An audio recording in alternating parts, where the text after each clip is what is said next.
Hello friends, good morning, नमस्कार। बहुत बहुत स्वागत है आप सभी का स्टडी विज्ञान प्रकाश में। दोस्तों, आज है 1 जुलाई 2020। एक नए महीने की शुरुआत हो रही है और आपको भी एक नया टाइम टेबल बनाना चाहिए अपनी स्टडी के लिए। कोशिश करिए कि जो भी परीक्षा सामने है और जो भी कमियां हर बार रह जाती थी वो कमियां इस बार न रहने पाएँ और आप इस बार परीक्षा को क्रैक करके अपनी मंजिल तक पहुंच सकें।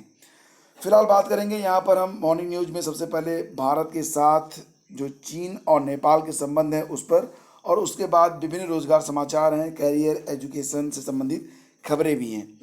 तो तिलमिलाए चीन ने कहा दोकलम से बुरे होंगे हालात, कहा हमारी कंपनियों पर असर पड़ेगा लेकिन अर्थव्यवस्था पर नहीं। जैसा कि आप लोग जान रहे हैं कि भारत सरकार ने कुल 59 मोबाइल ऐप पर प्रतिबंध लगा दिया है।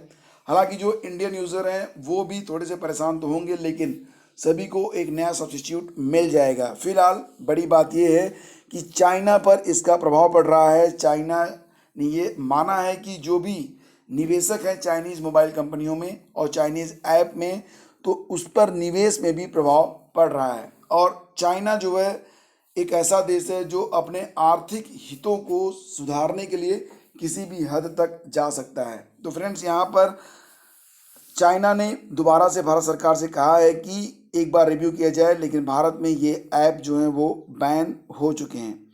और भारत सरकार ने संप्रभुता और राष्ट्रीय सुरक्षा को खतरा बताते हुए इन ऐप्स पर प्रतिबंध लगाया है। तो यहाँ पर जो अगली खबर है, खबर ये है कि ये ऐप फ़ोन में तो रहेंगे लेकिन काम नहीं करेंगे और नए ऐप डाउनलोड भी नहीं होंगे। एप्पल और गूगल दोनों ने अधिकतर ऐप स्टोर से डिलीट भी कर दिया है। हालांकि कुछ ऐप अब भी बने हुए हैं। बताया जा रहा है कि कुछ समय में ये भी हट जाएंगे।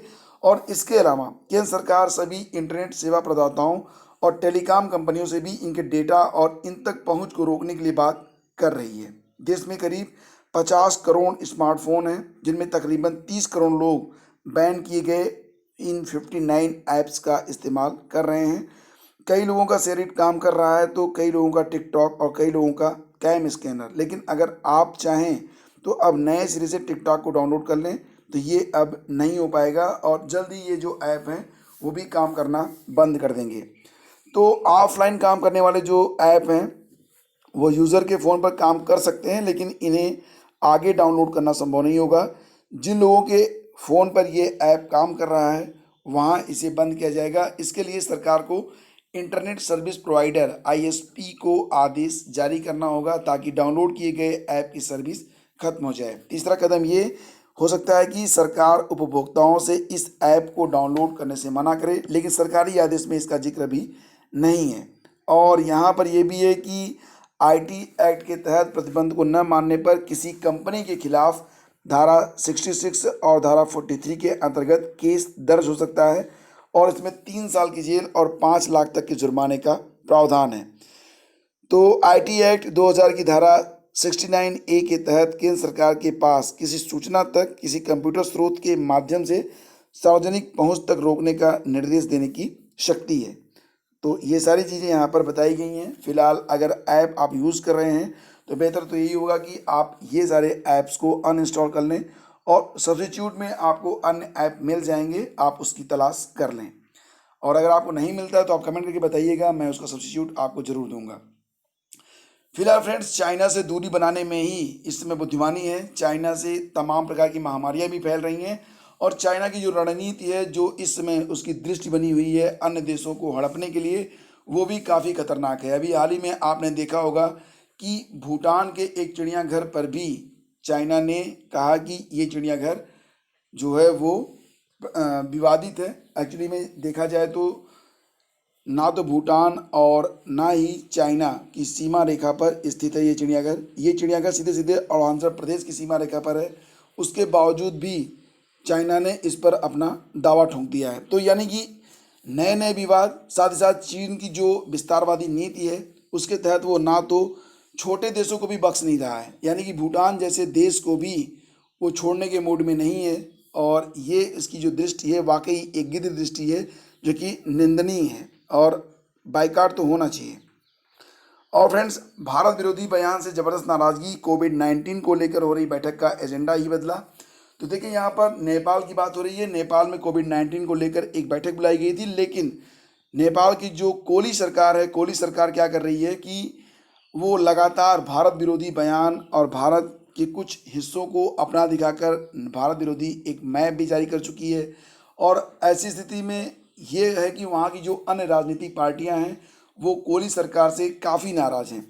और पार्टी की मंगलवार को जब बैठक हुई तो कार्यकारी अध्यक्ष दहल, वरिष्ठ नेता माधव कुमार नेपाल और अन्य जो वहाँ पर प्रभावशाली नेता हैं, उन सभी लोगों ने ओली के खिलाफ प्रस्ताव पारित कर कहा कि वह सरकार और पार्टी को प्रभावी ढंग से चलाने में नाकाम रहे हैं।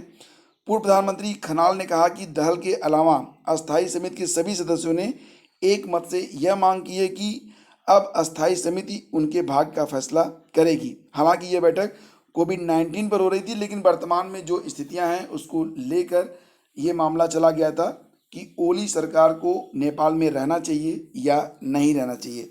और अधिकांश जो पार्टियां हैं, जो अधिकांश वहाँ के नेता हैं, वो यही मांग कर रहे हैं कि भारत विरोधी बयान जो दे रहे हैं, कोली सरकार के द्वारा जो आ रहा है ये बयान, तो ये बयान नहीं होना चाहिए। साथ ही साथ हमें अपने पड़ोसी के साथ संबंधों को इतने निचले स्तर पर नहीं ले जाना चाहिए और कोली सरकार को बर्खास्त करने की मांग यहाँ पर की जा रही है। और फ्रेंड्स, पीसीएस में बदली स्केलिंग व्यवस्था। पीसीएस 2020 के विज्ञापन के अनुसार आवश्यकता के अनुरूप किया जाएगा स्केलिंग सिस्टम। जब आपने देखा होगा विज्ञापन, तो विज्ञापन में ये बात लिखी गई थी, लेकिन 2018 में जब परिणाम जारी हुआ तो मानविकी के जो विषय थे उसमें अधिकांश अभ्यर्थी जो थे वो पास आउट नहीं हो सके थे। उसके बाद अभ्यर्थियों ने आवाज़ उठाना शुरू कर दिया था कि जो बात 2020 के संबंध में कही गई थी उसे 2018 में ही लागू कर दिया गया। हालांकि अभ्यर्थियों का कहना है कि पीसीएस 2018 की मुख्य परीक्षा का परिणाम आने के बाद सचिव ने बयान दिया था कि स्केलिंग को लेकर कोई बदलाव नहीं किया गया है। मैं स्केलिंग के बारे में थोड़ी जानकारी आपको दे देता हूँ। जैसे कि आप सभी लोग जानते होंगे कि पीसीएस में कई सारे सब्जेक्ट होते हैं, तो कुछ सब्जेक्ट टफ होते हैं, कुछ सब्जेक्ट आसान होते हैं, और इनमें जो अंक देने की व्यवस्था होती है वो भी अलग अलग होती है। लाइक एज अगर मैथ है तो मैथ में अंक, अगर प्रश्न सही होता गया तो पूरे अंक मिलते चले जाते हैं। और अगर आप कोई दूसरा अभ्यर्थी है जो कि हिंदी या इतिहास लेकर मुख्य परीक्षा में बैठा है, तो वो कितना भी सही क्यों ना लिख दे उसे उतने अंक प्राप्त नहीं होते हैं। तो आगे चलकर परिणाम में कोई विशेष जो है पक्षपात न दिखाई दे, इसके लिए अंक घटाए और बढ़ाए जाते हैं एक निश्चित फार्मूले के अनुसार, ताकि समानता वो बनी रहे, और इसी को स्केलिंग कहते हैं। तो फिलहाल फ्रेंड्स, ये जो स्केलिंग का प्रारूप है उसमें कुछ बदलाव की बात कही जा रही है कि इसमें इस प्रकार से बदलाव किया गया है, या तो स्केलिंग को हटा दिया गया है जिसकी वजह से जो मानविकी के विषय हैं, जो आर्ट साइड के सब्जेक्ट हैं, उसके जो अभ्यर्थी हैं वो अब परीक्षा में कम पास हो रहे हैं, और बाकी जो साइंस स्ट्रीम के स्टूडेंट हैं सीधा फ़ायदा उन्हीं को मिल रहा है। तो ये बात यहाँ पर कही गई है। और आयोग की पीसीएस भर्ती 2020 के लिए जारी सोशल मीडिया पर जो विज्ञापन था वो काफ़ी वायरल हो रहा है। तो अब आप समझ गए होंगे, हालांकि इसको लेकर जो अभ्यर्थी हैं वो कोर्ट भी जाने की बात कह रहे हैं। जैसा कि आप यहाँ पर देख रहे हैं कि 2018 की मुख्य परीक्षा में असफल हो गए अभ्यर्थी अब मामले में न्यायालय जाने की तैयारी कर रहे हैं। तो ये बात यहाँ पर कही गई है। और आगे बढ़ते हैं, चलते हैं अगली खबर पे। तो खबर ये है कि अभ्यर्थियों को मिला आश्वासन, 10 से 15 जुलाई तक जारी होंगे नियुक्ति पत्र। मामला था टीजीटी 2013 का, जिसमें जो खाली पद थे उस पर नियुक्ति के लिए निदेशक से मिले थे प्रतियोगी छात्र, और ये गुहार लगाई थी कि जो रिक्त पद हैं उस पर उनकी नियुक्ति कर दी जाए। अभ्यर्थियों का कहना है कि निदेशक विनय कुमार पांडे की उपस्थिति में जब उन लोगों ने अपर शिक्षा निदेशक माध्यमिक से मुलाकात की तो उन्होंने 10 से 15 जुलाई के बीच नियुक्ति पत्र जारी करने का आश्वासन दे दिया है। टीजीटी 2013 में खाली पदों पर नियुक्ति देने के लिए हाई कोर्ट के आदेश पर शिक्षा निदेशालय उत्तर प्रदेश की ओर से 18 से 22 फरवरी के बीच अवशेष पैनल में शामिल अभ्यर्थियों की काउंसलिंग कराई गई थी। और ट्रिपल आईटी को देश के सर्वश्रेष्ठ तकनीकी संस्थानों में एक पत्रिका के द्वारा शामिल किया गया है, और ट्रिपल आईटी प्रयागराज को 10वां स्थान दिया गया है।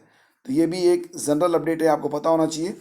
एसएससी में जूनियर हिंदी ट्रांसलेटर के 283 पदों पर इसमें ऑनलाइन आवेदन चल रहे हैं। अभ्यर्थियों की आयु 18 से 30 वर्ष की होनी चाहिए, और जो आयु की गणना होगी वो 1 जनवरी 2021 को की जाएगी। परीक्षा कार्यक्रम में पहले पेपर की ऑनलाइन परीक्षा होगी, यानी कि कंप्यूटर पर आधारित होगी। ये 6 अक्टूबर को होगी, और इसके बाद 31 जनवरी को मुख्य परीक्षा होगी।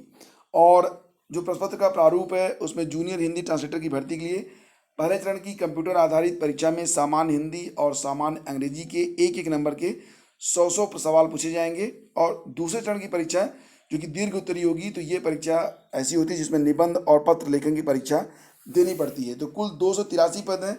सभी पद बहुत ही गरिमामय हैं और ये सारे जो पद होते हैं वो केंद्र सरकार के अधीन जो विभाग होते हैं उसके लिए होते हैं। तो अगर आप चाहें तो आवेदन कर सकते हैं। 25 जुलाई तक लास्ट डेट है आवेदन करने की।